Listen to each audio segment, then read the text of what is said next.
Imagine for a moment you're 65 years old, completely broke, living on government pension, and everyone around you thinks your productive life is over. Sounds like the end of the line, doesn't it? Well, in 1956, there was a man in exactly this situation. Harland Sanders was 65 years old, had lost practically everything he owned, and was surviving on a modest pension of $105 a month. Friends and family whispered behind his back, "Poor Harland, he's reached the end." But this man had something nobody could imagine, a secret chicken recipe that his mother taught him when he was just 7 years old. A recipe with 11 special spices that made anyone lick their fingers. It was so delicious. What happened in the next 5 years defied all expectations about age and success. At 70 years old, Harland Sanders was no longer a forgotten retiree. He was a millionaire, owner of one of the fastest growing franchises in the United States. How did a 65-year-old man with no money, no connections, transform a simple chicken recipe into the empire we know today as KFC? The answer will inspire you and prove that your best years may just be beginning. To understand the magnitude of this transformation, we need to know the journey that led Harland Sanders to that moment of despair at 65 years old. Born in 1890, Sanders had a childhood marked by early responsibility. When he was just 7 years old, his father died, and his mother was forced to work outside the home to support the family. It fell to little Harland to take care of his younger siblings and, most importantly, cook for them. It was at this moment that his mother taught him the famous seasoned chicken recipe that would change his life decades later. During the first 65 years of his life, Sanders tried practically every profession imaginable. He was a farmer, soldier, railroad worker, insurance salesman, ferry operator, tire salesman, and even a justice of the peace. He even studied law by correspondence, but never achieved lasting financial stability. In 1930, at 40 years old, Sanders finally found his path by opening a small gas station in Corbin, Kentucky. It wasn't luxurious, just a single room that served as kitchen, dining room, and bedroom. But it was there that he began serving homemade meals to travelers using that special chicken recipe he learned in childhood. The business grew modestly. Sanders even earned the honorary title of colonel from the Kentucky governor in recognition of his services to local cuisine. For 20 years, his restaurant prospered quietly. Then, in 1956, everything collapsed. The construction of a new interstate highway completely diverted traffic from his area. Overnight, his restaurant became empty. At 65 years old, Sanders was forced to close the business and live only on his small Social Security pension. It was October 1956. Harland Sanders looked at the empty restaurant, bills piling up on the table, and the harsh reality knocking at the door. At 65 years old, he was broke. Most people in this situation would accept defeat, settle into forced retirement, maybe move to a smaller house and live their final years in silence. But Sanders looked at that chicken recipe, the same one his mother taught him almost 60 years before, and made a decision that would seem crazy to any sensible person. He would travel across the United States trying to sell his recipe to other restaurants. Think about the courage required for this decision. A 65-year-old man with already white hair, driving an old 1946 Ford, carrying a pressure cooker in the back seat, knocking door to door at restaurants across the entire country. When he arrived at an establishment, he made an unusual proposal. "Let me prepare my chicken for you. If you like it, you pay 5 cents for each chicken sold using my recipe. The response was almost always the same. No, thank you, Grandpa.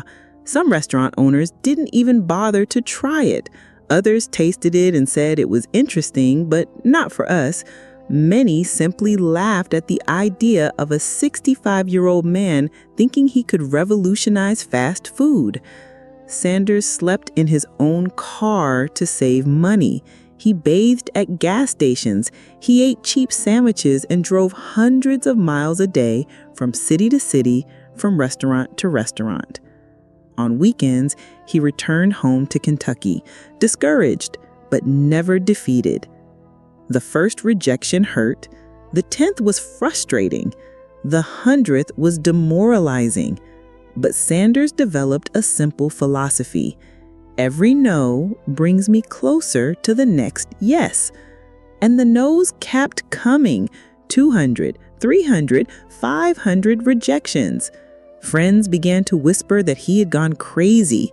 Neighbors commented, "Poor Colonel, he won't accept that it's time to stop." Even his own wife, Claudia, began to question whether it wasn't time for him to accept retirement and stop this fantasy of selling chicken. But then, at rejection number 1009, yes, he counted each one, something changed. It was 1962, and Sanders had driven to Salt Lake City, Utah. Tired after another day of rejections, he stopped at a small restaurant called Dewdrop Inn, owned by Pete Harmon. Pete was skeptical, like everyone else, but something about that determined white-haired gentleman intrigued him. "All right, Grandpa, show me what you got." Sanders entered the kitchen, seasoned the chicken with his 11 secret spices, fried it in the pressure cooker he had personally modified, and served it to Pete and some customers. The silence that followed was different from all the other times. Pete bit into the chicken, chewed slowly, and his eyes widened. "My God, this is incredible! How did you do this?" Customers started asking for more. In 1 hour, all the chicken was gone. That night, Pete Harmon became the first official franchisee of Harland Sanders' recipe. The agreement was simple.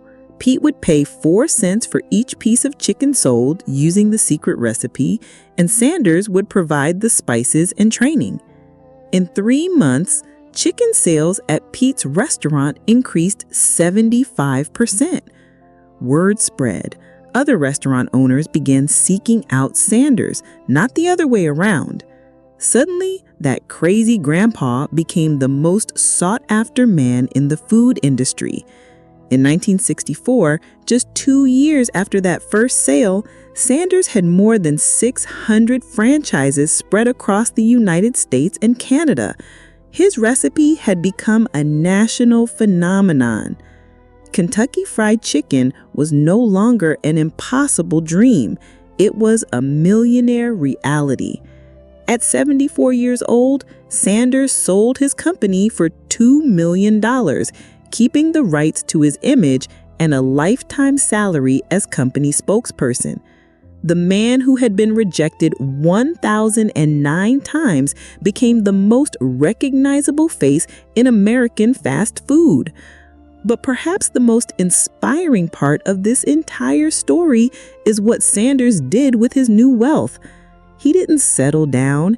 He continued traveling 250,000 kilometers per year, visiting franchises, training cooks, perfecting recipes. Until he was 90 years old, he maintained a busier schedule than many 30-year-old executives. Colonel Sanders' story isn't just about fried chicken. It's about a powerful truth that our society tries to hide. Your years of experience aren't a disadvantage. They're your greatest asset. Think about the lessons this journey teaches us. First lesson, your unique skills have value, even if you don't realize it. Sanders had been cooking for 60 years, but only at 65 did he discover he could turn that into wealth.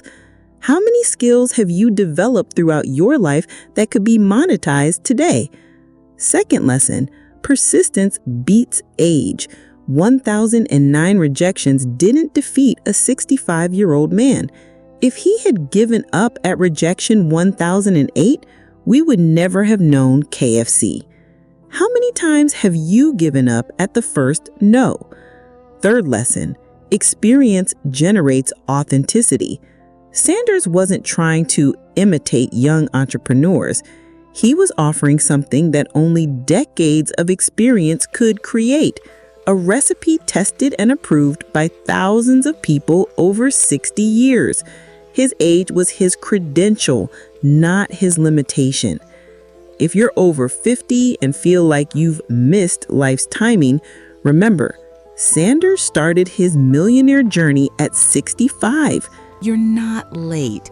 You're at the perfect age to create something lasting, authentic, and valuable. What do you know how to do better than any 25-year-old? What secret recipe, literal or metaphorical, have you been carrying for decades? What skill do you master that could help other people? Your mission this week is simple but powerful. Take a sheet of paper and write down 3 things you know how to do better today than you knew at 30. It could be cooking, counseling people, organizing events, caring for plants, solving family problems, anything. Now, next to each skill, write one way this could help other people. It doesn't need to be a $1 million business like KFC. It could be giving cooking classes to neighbors, offering informal consulting, creating a support group, or simply sharing your knowledge online. Remember, Colonel Sanders didn't have internet, social media, or YouTube. He had only a recipe and determination. You have many more tools at your disposal. If this story inspired you, leave a like and tell me in the comments, what's your secret recipe? What unique skill have you developed over the years? I want to know your story, and maybe it becomes our next video. And if you know someone who needs to hear this message, that it's never too late to start over, share this video. Sometimes a story like this is exactly what someone needs to take the first step toward a new life. Your time has come. Your experiences have value, and your best years are still ahead.